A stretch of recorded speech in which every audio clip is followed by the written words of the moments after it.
Okay then guys, what is going on? Cloud Plays here and welcome back to another video here on the channel. Today we're inside of Hogwarts Legacy, or at least the Reddit for Hogwarts Legacy. This one's going to be an interesting one and it's probably going to upset a few of you, but we're here to do it anyway. If you haven't already, smash the beautiful blue thumbs up and subscribe with post notifications turned on. It'd be greatly appreciated. Also, when we hit 50,000 subscribers, we're going to be giving away an Xbox Series S Plus, a game of your choice. And if you want to get involved with it, head down to the description, follow me on Instagram or Twitter, and make sure you're a subscriber here on the channel. Leave a comment with your username and the platform you follow me on, and we can dive on with it. So earlier on today, I was scrolling through the Reddit, taking a look at some of the stuff that we could take a look into for today's video, and came across something which was a little bit strange, actually. For a game that's become the #1 single-player most viewed game with 1.28 million views on Twitch and almost 880,000 people playing at any peak time, which was just yesterday, I may add.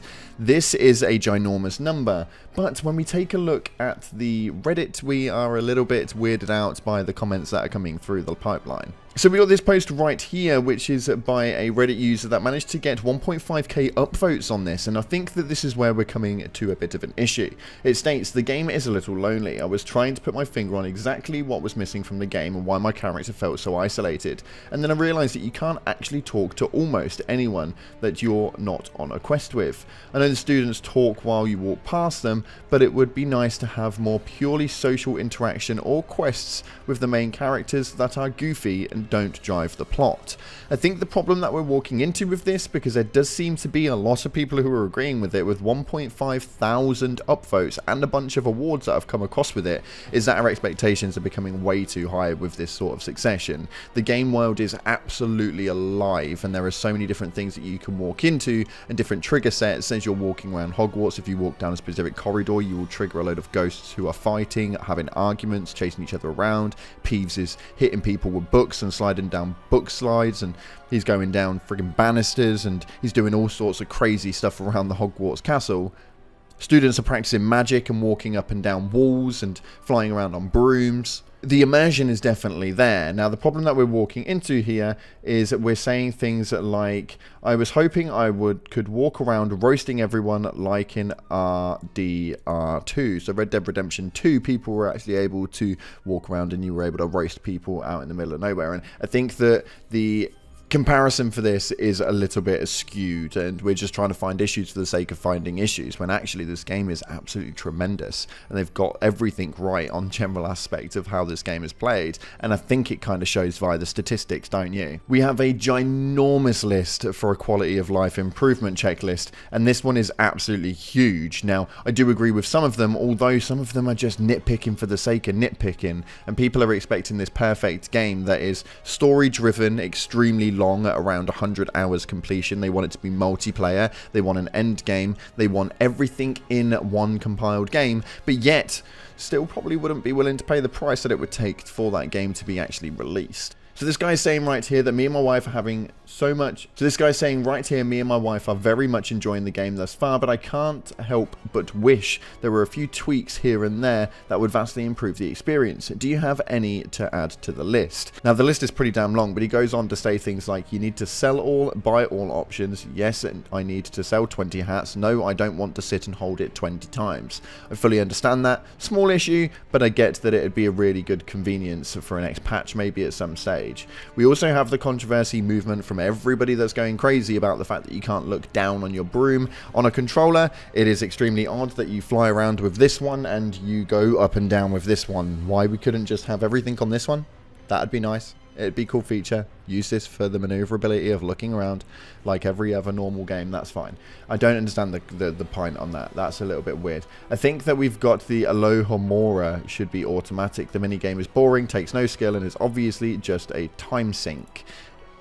Again, we're looking at ridiculous points. During the beginning of the game, it's absolutely amazing. Now you've put about 20-30 hours into the game. Maybe now you're getting a little bit bored of certain individual topics and certain individual areas. It doesn't mean that it's not good, doesn't mean that it's not necessary, and doesn't mean that it's not working to the way that the game provides. This bit right here states that the game needs a better student experience. I never really visit my common room or the banquet hall, nor is there a chance to really interact with other students or professors. The game doesn't need to mimic Persona 5, but I'd like to at least feel like I'm a student, as it is the castle is very much alive, but the people aren't. And I think this one again is something that we were having the conversations about before the game launched. This isn't a Hogwarts sort of simulator. We were never meant to be able to utilize that. The classes were to learn new spells, and there was a storyline that was engrossed around not being inside the castle itself. There is a lot to do in the castle, don't get me twisted, and a lot of the storyline does revolve around the castle and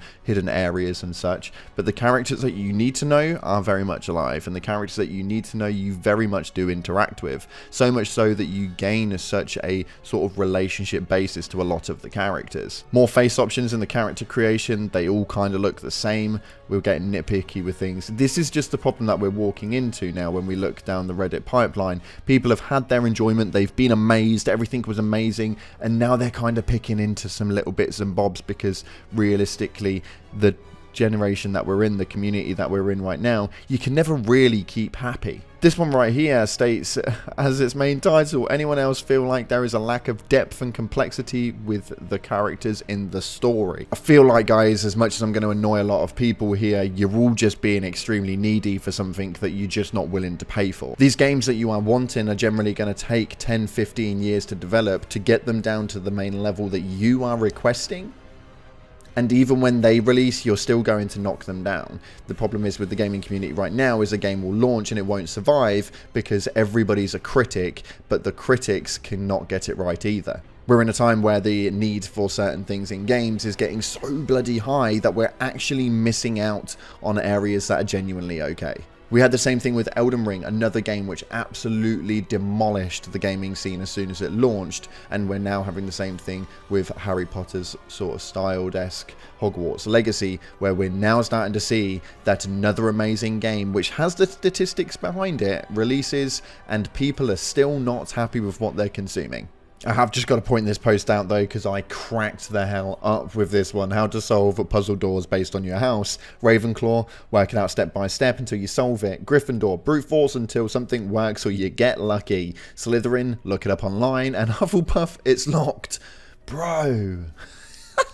We have another complaint point right here, a game which makes no sense to me at all, saying it's called fashion, look it up.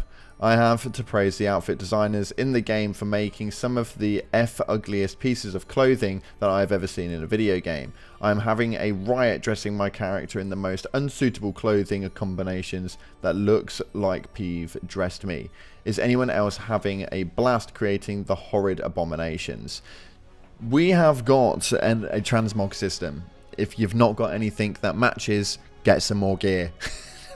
It's literally as logical as that.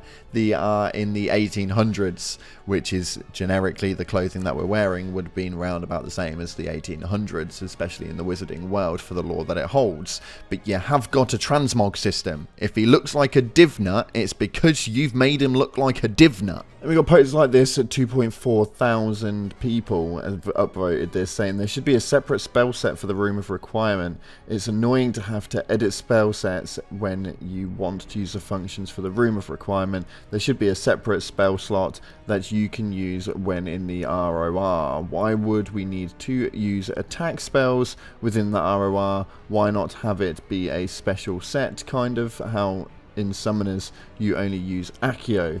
I know you can have up to 4 spell sets, but there are more than 4 spells to use in the room. Now this one would be extremely clever actually, and I do agree with this post greatly, and he actually kind of really points out a really key feature for this one. Essentially when you walk into the room of requirement, we don't need all of these other spells. We could essentially just revert and have the key functions in the bottom corner for just the stuff for the ROR.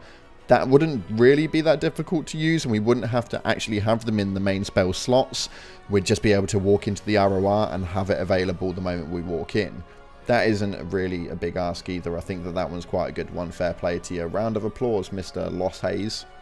Now I could dive through this Reddit and pick and point out things for ages, but essentially what we're trying to get at is just that the game is absolutely amazing. I think I'm at about 60 odd hours in the game, 70 odd hours in the game now, and it's absolutely tremendous, and I'm having an absolute blast with it, alongside millions of other people who are also having a blast with the game and enjoying the game. Let's not nitpick at little things when we realistically have finally got a game which is genuinely going to do well for us. when we finally have a game that is genuinely going to do well with us for the longevity, as long as they work the DLCs and stuff like that right, which apparently there's 2 of. We'll have to wait and see. Anywho, if you guys want some more news, make sure you check out yesterday's video. And also, if you want to go into the traits style of things and know which ones are going to be the best ones for you to utilize, we uploaded a video earlier on today. Feel free to go check it out. Thanks again for watching. Appreciate your faces. And as always, I'll see you in the clouds.